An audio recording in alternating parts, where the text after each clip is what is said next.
inflammation or infection of the sinuses for less than 4 weeks, that is acute or short term.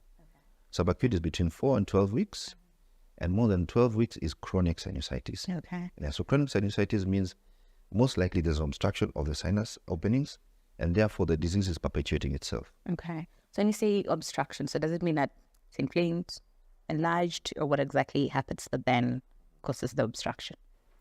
So earlier I talked about the sinuses being the spaces within the bones that surround it.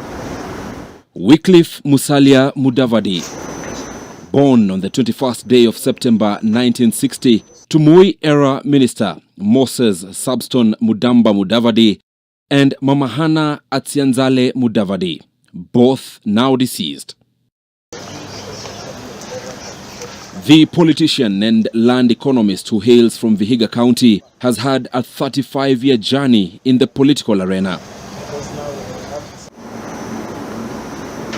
While Madividi, as he has been nicknamed, had a fairly glorious run, even making history as the youngest cabinet minister, at some part of his journey was not as rosy.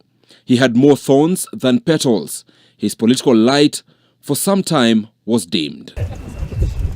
The 2022 race, the son of Mulembe seemed keen to exit the cold political streets and return to the warmth of high office, and he was ready to make drastic moves to get there.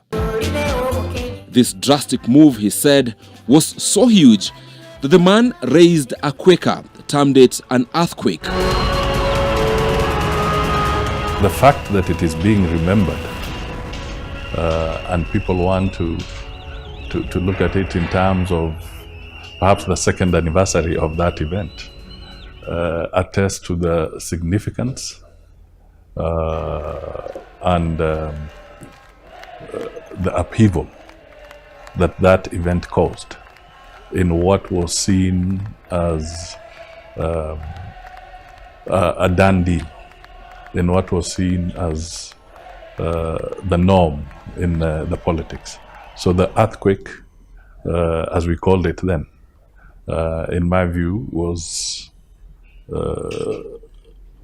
perhaps a Damascus moment for the Kenyan voter.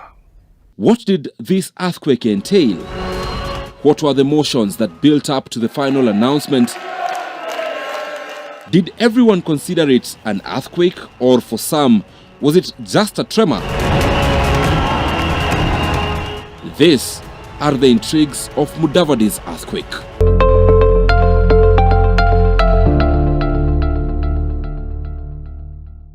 We wanted Musalia Mudavadi to be president of the Republic of Kenya.